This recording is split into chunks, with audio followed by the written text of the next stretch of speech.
Hello guys, welcome to a new another video.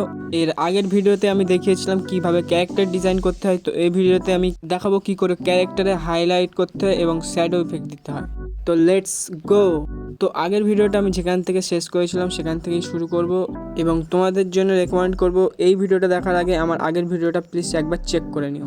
আমরা প্রথমেই শ্যাডোর কাজটা শুরু করে দেবো আগে, তাই জন্যে ক্যারেক্টারের স্কিন টোনের থেকে একটু ডার্কার একটা কালার পিক করব আমরা। এবং এখানে তোমাকে একটা কাজ করতে হবে, তোমাকে ইমাজিন করে নিতে হবে কোন দিক থেকে লাইট আসে এবং সেই লাইটের অপোজিট সাইডে তোমাকে শ্যাডো ইফেক্টটা দিতে হবে। তো এখান থেকে একটা লাইন ক্রিয়েট করলাম আমি শ্যাডোর জন্য এবং এটা আমি বাকেট দিয়ে ফিল করব এবং ফিল করার পর ক্যারেক্টারটা খানিকটা এরকম দেখাবে। এরপরের ক্লথসের কাজ শুরু হবে। তো আইড্রপের সাহায্যে কালার চুজ করলাম এবং একটু ডিপ কালারটা বেছে নিলাম। তো এবার দেখো আমি এখানে কিন্তু ব্রাশ দিয়ে চেষ্টা করতে, ব্রাশ দিয়েও কীভাবে করা যায় সেটাই আমি দেখাচ্ছি। তো ব্রাশ দিয়ে করা যায় কিন্তু বাকেট দিয়ে তাড়াতাড়ি হয় বলে আমি বাকেটটাই প্রেফার করব তোমাদের। তো তোমরা দেখতে পাচ্ছ ব্রাশ দিয়ে আমার শ্যাডো ডিটেলিংয়ের কাজ শেষ হয়ে গেছে। তো এবার আমি আর বাকি জায়গাগুলো শ্যাডো ইফেক্ট দেওয়ার কাজটা শেষ করে নিই। তো চুলেতেও শ্যাডো ইফেক্ট আমি দেবো। তোমরা দেখো এখানে আমি একটা লাইন টানলাম এবং এখানেও বাকেট ফিল করে আমি কালার দেবো। তো আমার শ্যাডো দেওয়ার কাজ শেষ, ক্যারেক্টারের শ্যাডো ডিটেলিংসের কাজ শেষ। তো শ্যাডো দেওয়ার কাজ শেষ, এবার আমি ক্যারেক্টারের কিছু ডিটেলিংসের কাজ করার চেষ্টা করব।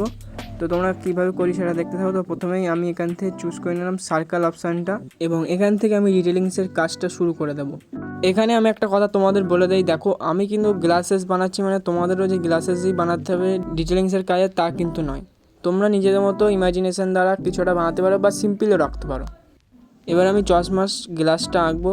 তো এই গ্লাসটা আঁকার জন্য আমি সাদা কালারের হালকা অপাসিটি কমিয়ে দিলাম। এই একই পদ্ধতি ইউজ করে কিন্তু তোমরা জানলা বা কাঁচের যে কোনো অবজেক্ট তোমরা আঁকতে পারবে।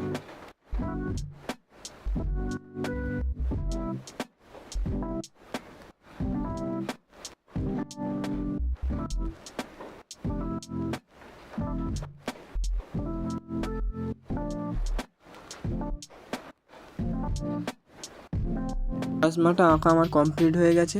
এবার আমি এতে কিছু এক্সট্রা ডিটেলিংসের কাজ করব। স্কিনের ওপর প্রথমেই লাইট ইফেক্টটা দেবো, তাই জন্য খানিকটা হালকা কালার একটা বেছে নিলাম, লাইট কালার। এবং এটা তোমরা ব্রাশ দিয়ে করলেই ভালো হবে, কারণ বাকেট দিয়ে এসব জায়গাগুলো করার ডিটেলিংসের কাজ বাকেট দিয়ে তেমন হয় না। তো তাই জন্য তোমরা ব্রাশ দিয়েই করার চেষ্টা করবে।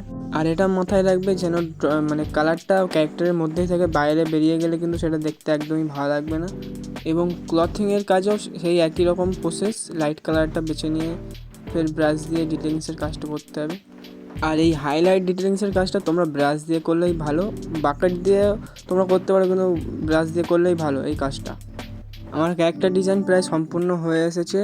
তো এবার চুলটা ডিটেলিংসের কাজটা করে নিলেই হয়ে যাবে। এখানে একটা কথা বলে রাখি, কালো চুলের জন্য কিন্তু সিলভার যে টোনটা দিচ্ছি সেইটা কিন্তু কালো চুলের জন্য পারফেক্ট, কিন্তু যখন ব্রাউন চুল বা অন্য কালার চুল হবে তখন কিন্তু এটা দেওয়া যাবে না। তখন সেই কালার হিসেবে তোমার কালারের সাথে ম্যাচ করিয়ে লাইট কালারটা তোমাদের দিতে হবে, নাহলে সেটা দেখতে আর অতটা ভালো লাগবে না। ক্যারেক্টার ডিজাইন করা আমার কমপ্লিট হয়ে গেছে। এবার ব্যাকগ্রাউন্ডে কিছু কাজ করব এবং এই কাজটা তোমরা না করলেও কিছু হবে না, এই কাজটা তো আমি স্কিপ করে দেবো, এটা শুধু দেখতে ভালো লাগবে তাই আমি এটা করছি। তো আমাদের ক্যারেক্টার ডিজাইনের ফাইনাল লুক এটা। এরকম আরও ভিডিও পেতে হলে আমার চ্যানেলটাকে সাবস্ক্রাইব করো। এর পরের ভিডিওটা আমি অ্যানিমেশনের টিউটোরিয়াল ভিডিও ছাড়বো। তো তোমরা পাশে থেকো এবং আমার চ্যানেলটাকে সাবস্ক্রাইব করো এবং দেখা হচ্ছে পরের ভিডিওতে।